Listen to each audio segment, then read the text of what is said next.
بلوچستان میں بارشیں برسانے والا سسٹم داخل، کوئٹہ سمیت مختلف علاقوں میں موسلا دھار بارش۔ تفصیلات کے مطابق بلوچستان میں بارشیں برسانے والا مغربی ہواؤں کا سسٹم داخل ہو گیا، جس کے زیر اثر کوئٹہ سمیت مختلف علاقوں میں موسلا دھار بارش سے جل تھل ایک ہو گیا۔ محکمہ موسمیات نے آج بھی صوبے کے 16 اضلاع میں مزید بارشوں کی پیش گوئی کی ہے۔ پاکستان میٹرولوجیکل ڈپارٹمنٹ کے مطابق مغرب کی جانب سے بارشیں برسانے والا سلسلہ بدھ کو بلوچستان میں داخل ہوا، جس کی وجہ سے یوب، شیرانی، بارکھان، موسیٰ خیل، سبی، زیارت، کوئٹہ، چمن، پشین، قلعہ عبداللہ، قلعہ سیف اللہ، کلات اور خزدار میں تیز ہواؤں، آندھی اور گرج چمک کے ساتھ موسلا دھار بارش کا سلسلہ جاری رہا۔ بارش کے بعد نشیبی علاقے زیر آب آ گئے۔ محکمہ موسمیات کے مطابق آئندہ 24 گھنٹے کے دوران ان علاقوں میں تیز ہواؤں، آندھی اور گرج چمک کے ساتھ بارش کا امکان ہے،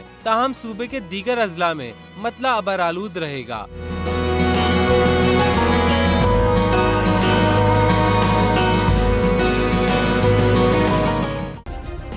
سبسکرائب کریں اور بیل دبائیں تاکہ کوئی خبر رہ نہ جائے۔